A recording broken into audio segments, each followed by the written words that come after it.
My dear friends, pause for a moment. Take a deep breath. Reflect with me. How many times have you felt an urge to pour out your heart? To share your sorrows, your pain, your struggles with others? Only to realize later that it brought you no real comfort.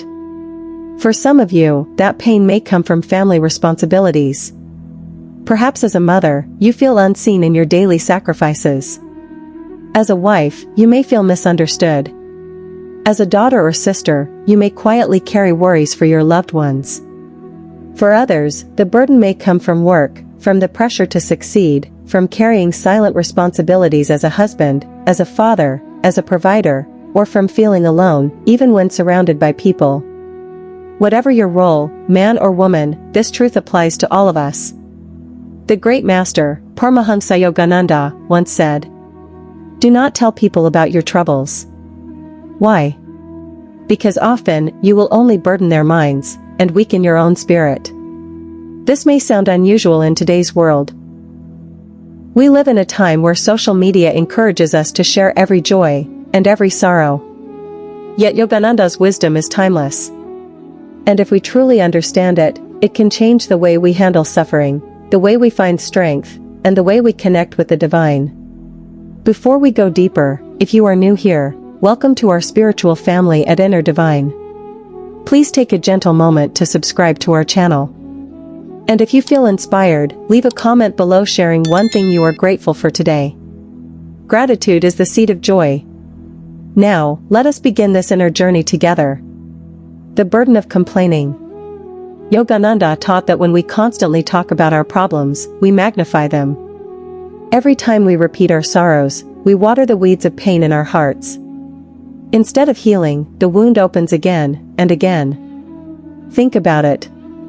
When you complain to 10 different people about the same problem, do you really feel lighter?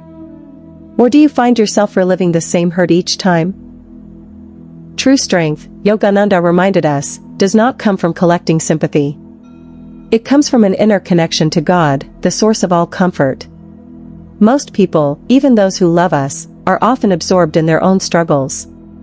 They may listen, nod, or say, "I understand." But deep inside, they are preoccupied with their own lives. Some may even judge, or gossip, or quietly compare your troubles with theirs. That is why Yogananda said, "When you are sad, keep your tears for God. He alone understands. He alone can heal." This does not mean we must never speak of our pain. But it means we must be wise. Share only with those who can uplift your consciousness, your guru, a true friend, a spiritual guide, or God Himself in prayerful silence. Imagine this. You had a tough day. Perhaps you lost money in business. Or you had an argument with your spouse. Maybe your children misunderstood you, or your boss criticized you unfairly. Now, if you go on social media and post, "Life is so unfair. Nobody loves me. Everything is falling apart." Yes, you may get likes, comments, and little hearts. People may say, "Stay strong," or "I'm sorry." But does that heal your heart? No. Because sympathy from strangers is like salt water. It wets your tongue, but it never quenches your thirst. Only divine comfort quenches. Only silence, meditation, and inner prayer bring true healing. Yogananda once said, "Strength is not in shouting your griefs to the world. Strength is in standing calmly, unshaken, like a rock against the storm." And friends, storms will come. Betrayal, loss, illness, failure. No one is spared. But the question is, will you drown by calling out to passing ships for help? Or will you anchor yourself in God, the eternal harbor? Take a slow, deep breath. Feel your heart beating. Remember, your soul was born for strength, not weakness. Why complaining creates karma? There is another reason Yogananda warned us. When we complain, we create vibrations of sorrow. And those vibrations return to us. Energy follows thought. What we speak of, grows. That is why some people seem trapped in endless cycles of pain. They keep rehearsing their suffering. Instead, Yogananda urged us. Affirm joy, even when you do not feel it. Speak light, and light will enter your heart. So rather than saying, I am unlucky, my life is miserable, say, I am a child of God. This challenge is temporary.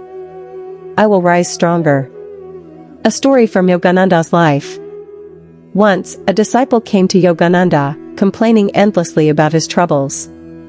Yogananda listened quietly for a while, then suddenly stood up, eyes blazing with compassion, and said, Do you want sympathy or strength? God has sent you here not to whine, but to learn courage. Every sorrow is a test, a stepping stone. Stop scattering your energy in complaints. Gather it. Meditate. Rise. That disciple later wrote. His life changed that day. Because he realized, sympathy soothes for a moment, but strength uplifts for a lifetime, turning sorrows into strength. So, what should we do when sorrow comes? Here are Yogananda's practical steps. 1. Turn inward first. Before running to people, close your eyes. Breathe deeply. Pray. Meditate. Talk to God as your closest friend. 2. Affirm positivity. Say within, I am strong. I am calm. I am divine. 3. Seek uplifting company. If you must share, choose rare souls who remind you of your strength, not those who feed your weakness. 4. Serve others. When you help someone in need, your sorrow becomes lighter. Yogananda said, forget yourself in service, and you will remember your soul. 5. Practice gratitude. Even in pain, find one blessing. Gratitude opens the door for divine grace. Silence as a healer. Have you noticed, when you sit quietly, even for 10 minutes, your sorrows feel smaller? Why is that? Because in silence, you touch the vast ocean of peace that lies beyond your little self. Yogananda said, silence is the altar of spirit. When you cry to the world, your sorrow multiplies. But when you cry to God in silence, your sorrow dissolves. So next time you feel overwhelmed, instead of calling 10 people, sit quietly. Close your eyes. Whisper in your heart, Lord, you know my pain. You are my comfort. Fill me with your strength. That one prayer, said with faith, is more powerful than 1,000 complaints. The weight of words. Every word you speak carries energy. Words are not just sounds, they are vibrations that heal or harm. When you say, I am broken. I cannot go on. You program weakness into your mind. But when you affirm, I am divine. I am strong. I am never alone. You awaken the giant within your soul. That is why saints like Yogananda urged, be careful what you say, especially about your sorrows. Do not give them more life through words. Let me share a story. A young woman in New York went through a painful divorce. At first, she told everyone, friends, co-workers, even strangers online.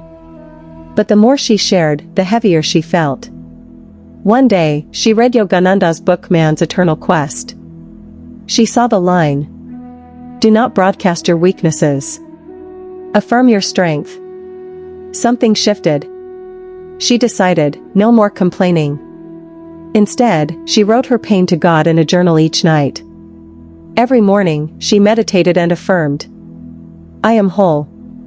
I am loved. I am free. Within months, her life changed.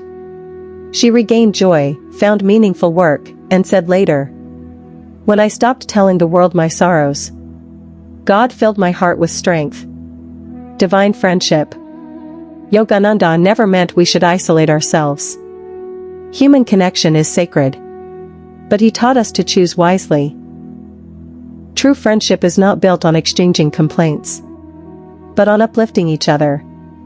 If you have even one friend who reminds you of your divine nature when you are down, treasure that friendship.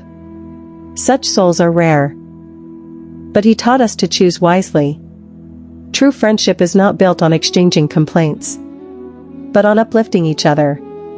If you have even one friend who reminds you of your divine nature when you are down, treasure that friendship. Such souls are rare. But do not expect everyone to carry your burdens. People are often drowning in their own. Carry your burdens to God, and they will become lighter instantly. Meditation, the greatest medicine. And what is the greatest medicine for sorrow? Meditation. Yogananda brought the sacred science of Kriya Yoga to the West for this very reason, to give humanity a tool to overcome suffering and find inner joy. When you meditate, the restless waves of sorrow calm down. Your mind clears. Your heart becomes light. And in that stillness, you feel a love greater than any human sympathy. So instead of pouring your troubles to the world, pour them into meditation. Let your tears fall before God. He will catch every one of them and return them as pearls of wisdom. A reflection exercise. Take a gentle breath. Close your eyes, if you can. Bring to mind one sorrow you have been holding, one pain you often share with others. Now imagine placing it at the feet of God. Whisper in your heart, "Lord, this is heavy for me. But nothing is heavy for you. I surrender this sorrow to you." Breathe deeply. Feel your shoulders lighten. This is the secret. When you give your sorrows to God, He transforms them into strength. Yogananda said, "Be a smile millionaire. Instead of talking of sickness and sorrow, radiate joy. Share smiles freely, for they are the language of the soul. The world has enough sorrow already. Do not add to it. Be a bringer of light. Yes, you may suffer. Yes, life will test you. But even in pain, you can choose to radiate courage and hope. That is true spiritual heroism. So my friends, whether you are a woman holding a family together, or a man carrying heavy responsibilities, remember this timeless truth. Do not tell everyone your sorrows. Tell them to God. Tell them in prayer. Tell them in the silence of your heart. When you emerge, speak only words of strength, hope, and joy. This is not just Yogananda's teaching. It is the path to inner freedom. If this message touched your heart, please subscribe to our channel, Inner Divine. Leave a comment below, share one strength, one blessing, or one affirmation you are holding right now. Your words may inspire someone across the world. And remember, you are never alone. The Divine walks with you. Your soul is eternal. Your sorrows are passing shadows. Your joy is the light that cannot be extinguished. So smile, my friends. Smile in faith. Smile in courage. Smile in God. Until we meet again, stay strong, stay peaceful, and stay connected to your inner divine.